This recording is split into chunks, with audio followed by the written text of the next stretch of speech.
Olá pessoal, boa noite galera, como vai?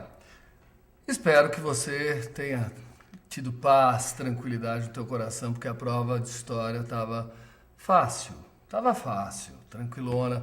Você abriu a prova, olhou lá a palavra Clístenes, quase chorou de dar risada. Ela falou, olha só, ouvi milhões de vezes o professor falando, pai da democracia, Clístenes.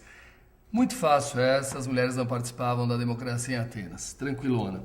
Depois veio uma de Renascimento, Erasmo de Roterdã, o príncipe dos humanistas, que era um cara que pregava, na obra dele Elogio da Loucura, o uso do racionalismo para justamente questionar os abusos da Igreja Católica da época. Lembre-se que ele foi precursor do Lutero e foi um dos precursores do Renascimento. Também não tinha grandes dificuldades nessa questão aí. Depois, um segundinho. Isso. Uma questão de Brasil que falava das câmaras municipais. Gente, Câmara Municipal é o poder local aqui do Brasil, dominado pela elite latifundiária, que obviamente tinha seus interesses contra a metrópole. Então, também alternativa muito tranquila, fácil, que era essa contradição de interesses. Depois nós tivemos, quando Dom João chegou aqui, o que ele fez? Liberou as indústrias, porque foi quebrado o Pacto Colonial, a pressão napoleônica, o Dom João teve que fugir para cá, a família real, e as indústrias que vieram para cá, ou melhor, quando ele chegou aqui, ele liberou as indústrias que funcionaram meia boca, porque na verdade a concorrência inglesa era impossível. Tinha mais privilégios as mercadorias inglesas do que as brasileiras. Mas tudo, até aqui, tudo facinho, nenhum problema para você. Outra, meu Deus, unificação italiana. Ai, professora, eu não sei nada disso aí. Mas eu sabia de uma coisa, que ela foi feita por um grande herói ítalo-brasileiro que casou com uma brasileira chamada Anita Garibaldi. E a alternativa A falava que o grande herói da história, que o herói popular, foi o Garibaldi, Giuseppe Garibaldi. Também com um pouquinho de instinto você faria essa, nenhum problema, falamos bem no finzinho do curso, nós falamos isso. E a outra, essa 66. Essa é uma das duas questões chatas que nós tivemos na prova, que era pontual. Base de Guantánamo nos Estados Unidos. Tem cara que nunca nem ouviu falar nisso aí. A base de Guantánamo americana lá em Cuba, que é dos Estados Unidos. Aí, cara, o que é? Os Estados Unidos têm território em Cuba? Pois é, tem. Mas quando é que ele ganhou? Foi agora com Bush? Não, gente. Claro que não. Foi quando os americanos ajudaram os cubanos a ficarem livres da Espanha, bem no finzinho do século XIX, 1898. Se livraram da Espanha, aí eles falaram, te damos dinheiro, armas, ajudamos, dá uma terrinha para nós. Fizeram uma base naval chamada Guantánamo e estão lá até hoje, onde eles levam os prisioneiros iraquianos, dizem que rolam umas torturas lá que ninguém sabe, etc. E aí você já lembrou daquela musiquinha? Guantanamera, Guajira, Guantanamera.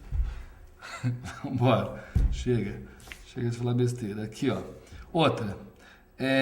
Caiu a Conferência de Munique. Bom, também foi falado que os ingleses e franceses, morrendo de medo que o Hitler fizesse uma nova guerra, puxa, falei isso no último dia de aula para vocês, gente, no último dia. Falei para eles, vamos dar a Tchecoslováquia, os ingleses e franceses falaram, vamos dar a Tchecoslováquia para o Hitler, aí esse cara não vai fazer guerra. O que foi um terrível engano, porque ele viu que os adversários estavam com medo. Então a resposta é que a Inglaterra e a França cederam mesmo, deram a Tchecoslováquia para o Hitler, no que nós chamamos de política de apaziguamento. Apazigua a fera que não vai ter guerra. Terrível, né? Se enganaram, porque aí o Hitler deitou e rolou. Aí tem um versinho aqui do mestre Sala, Revolta da Chibata. Bom, todo mundo conhece a história dos marinheiros que eram chibatados no começo do século, aqui no Brasil, por qualquer pequeno delito que tinham. E aí o texto está dizendo, a música está dizendo, isso aí foi falado 1 milhão de vezes em aula também, Revolta da Chibata, questão ridícula, fácil, prova até aqui tranquila, com exceção daquela lá de Guantánamo. Tem essa aqui de 1968, que foi a Primavera de Praga. Em Praga assumiu um professor de literatura, são sempre sensíveis esses professores, sabe?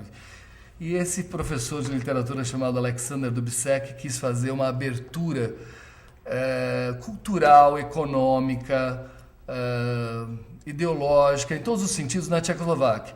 Mas o cara parece que esqueceu que a Tchecoslováquia fazia parte do bloco socialista. A União Soviética nem hesitou, mandou os tanques do Pacto de Varsóvia entrar lá, prender todo mundo, bateu em todo mundo, prendeu todo mundo e acabou com essa história de abertura liberalizante. Fechou-se o bloco socialista de novo, mas foi uma tentativa heróica do lado dos jovens socialistas se livrarem da ditadura da União Soviética. Mas previsível essa, fácil, tranquilo. O que é isso aqui, meu? Dá uma olhada para isso. Professor, como é que eu ia saber qual dos quadros do Lazar Segal me falava sobre a imigração? Eu também não sei, cara. Juro que eu também não sabia. Pelo bom senso, você teria que olhar de novo, falar, vou chutar. Vou chutar qual? A não ser que você seja um expert em artes. Mas você ficaria entre o velhinho, tá falando de imigrantes, ou a mulher no quadro, que podia ser a mulher de algum imigrante.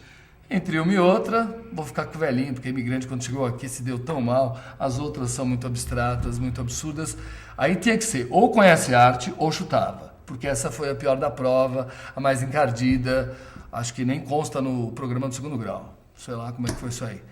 Eu, de resto, dessas 10 aqui, você fez quanto? 8, né? 9. Tá bom, 7. Menos que 7. Meia boca, né? Foi mal. Gente, super férias pra vocês. Não, melhor, super faculdade pra vocês. Passa lá pra visitar todos os novos professores do CPV. Um abraço, tchau.